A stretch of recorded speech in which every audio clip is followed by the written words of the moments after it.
Tenemos en la línea a la secretaria, a la titular de SEDATU, a Rosario Robles. ¿Cómo estás, Rosario? Muy buenas noches. Muy buenas noches, Mari Carmen. Los saludo a los tres con afecto. Oye, Rosario, has estado al pie del cañón desde el 6 de septiembre con los damnificados de Oaxaca y de Chiapas. Ayer empezó el reparto ya de estas tarjetas de Bansefi y además este programa de el plan billetes para poderlos monetizar. Y hay quien dice, no, el gobierno es un maldito, está repartiendo dinero y ahora le está de más, haciendo negocio en la venta de materiales. A ver, platícanos, porque es importante que la gente sepa de qué tarjetas estamos hablando, cómo se están distribuyendo y por qué son tan relevantes para todo lo que es la reconstrucción de viviendas. Bueno, lo primero que hay que decir, Mari Carmen, es que estamos hablando de una reconstrucción de una gran magnitud. Solamente en Oaxaca estamos hablando de más de 20,000 viviendas que tienen que reconstruirse.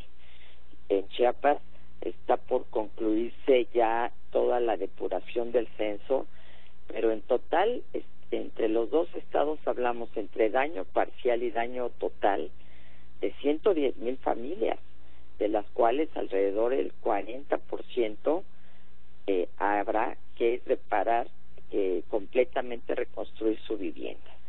Entonces es una tarea gigantesca que además se caracteriza por la dispersión.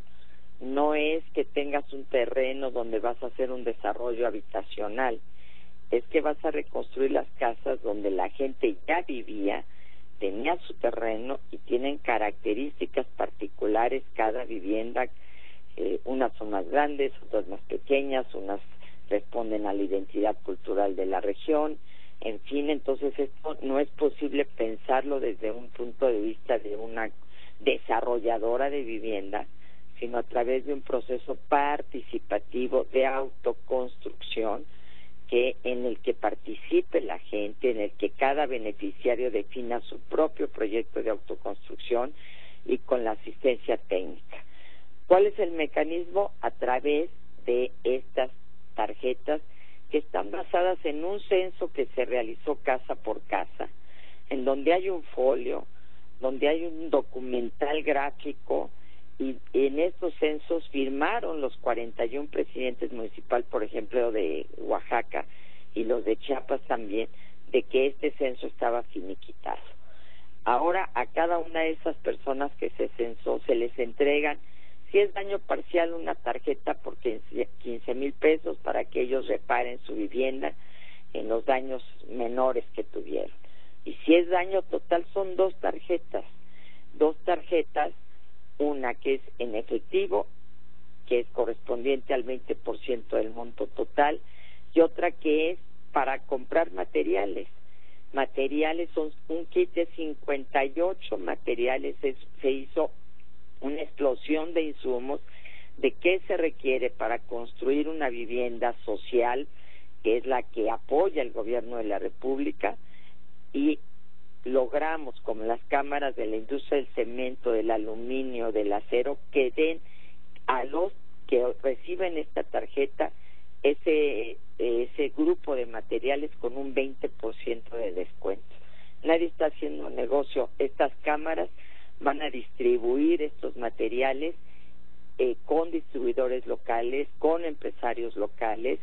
Algunos de ellos se han comprometido a llevar hasta las localidades más lejanas, a pie de casa, poner estos materiales como parte de la actividad solidaria que muchas empresas están realizando en México, Mari Carmen. Rosario, ¿cómo estás? Te saluda Marco Antonio Mares. Muy buenas noches. Buenas noches, Marco Antonio.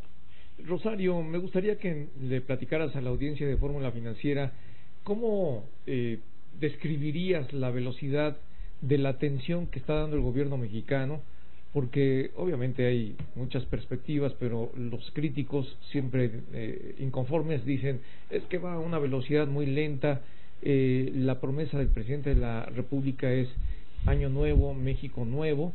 Es un tiempo muy breve y como tú lo acabas de describir, pues se necesitaba hacer primero un censo, un diagnóstico, para dispersar los recursos de una manera eficiente y focalizada. Pero cuéntanos tú respecto de la velocidad y la eficiencia con la que se está ayudando. Pues yo solamente compararía con lo que pasa en otros países. Estamos viendo lo que pasa en Puerto Rico, lo que pasó en el propio Estados Unidos, en Houston o en Miami, y lo que ha pasado en estas dos entidades que fueron las primeras afectadas, que fueron Oaxaca y Chiapas, porque luego se nos vino el 19 de septiembre y luego el 23 de septiembre. Estamos a poco más de 3 semanas de ese 7 de septiembre, y primero teníamos que atender la emergencia, miles de personas que fueron afectadas por la falta de luz, por la falta de agua, que no tenían víveres, que los comercios cerraron, que sus casas se habían caído, que perdieron familiares, en fin. Primero había que atender esa gran emergencia en comunidades dispersas, más de 1,000 o 2,000 comunidades en Oaxaca, más de 2,000 comunidades en Chiapas, diversos municipios, diversa orografía, con esta situación en la que había lugares a los que solo podías llegar con el helicóptero a distribuir los víveres. Y hoy se hacía un recuento precisamente en el caso de Oaxaca de la magnitud de lo que fue esta acción de emergencia, con el apoyo y la solidaridad del pueblo de México, que esto es bien importante destacarlo, y con este trabajo siempre eficiente y también muy humano de nuestras Fuerzas Armadas, que fueron las que distribuyeron para evitar cualquier otra circunstancia toda esta ayuda que llegó y que había que distribuir en los damnificados. En muy poco tiempo se tenía luz, se tenía agua, empezaron a abrir los comercios. Teníamos ya una normalidad, pero evidentemente hablamos de miles de familias que están en la calle, que hoy no tienen un hogar, que tenían un techo y que hoy no lo tienen. Y entonces fuimos a un proceso de consolidar albergues para empezar a dejar la despensa y dar desayuno, comida y cena en caliente, y además que la gente tuviera ahí techo, que tuviera condiciones dignas, regaderas, baños, todo un proceso que se tuvo que instrumentar para consolidar los albergues y la gente estuviera ahí, con una circunstancia que también hay que señalar, que el temblor del 23 de septiembre y las muchas réplicas que se están llevando a cabo, que van más de 5,000, pues tienen a la gente en la calle aunque su casa esté bien.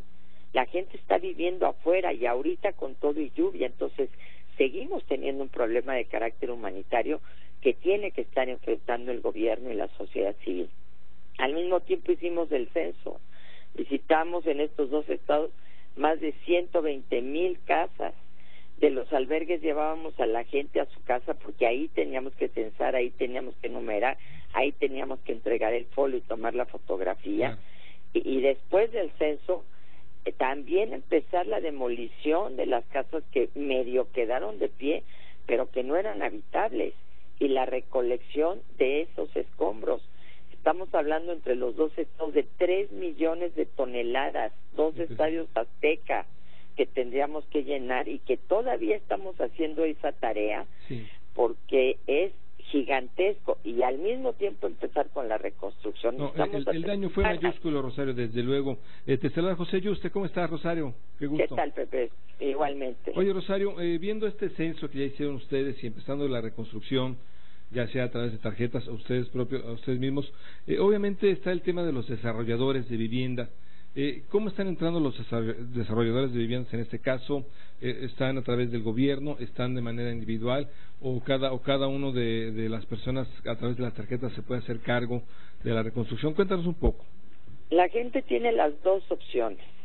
Tiene la opción de autoconstruir, adquiriendo sus materiales y pagando con el efectivo que se le da, jornales o el autoempleo, o tiene la opción de que a los organismos ejecutores de vivienda decirles: aquí está mi tarjeta, constrúyeme la casa.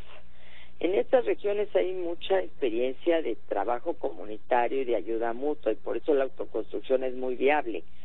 Y al mismo tiempo están ahí los desarrolladores, pero tenemos que entender que no se trata de un desarrollo inmobiliario o un desarrollo de vivienda como los vemos aquí en el Estado de México, en cualquier entidad, sino se trata de una vivienda aquí, 2 casas no, otra allá, entonces es difícil que le represente algo atractivo a un desarrollador de vivienda. Por eso el mecanismo de autoconstrucción con asistencia técnica asistida, que va a ser gratuita, con empresas sociales que tienen esta experiencia, va a ser lo más rápido y lo más dinámico. Se nos acaba el programa, Rosario, te agradecemos mucho, te felicitamos porque realmente has estado ya al pie del cañón desde un principio. Gracias, Rosario Doble, secretaria. Rosario. Muchas gracias. Un abrazo. Un abrazo, Rosario, gracias.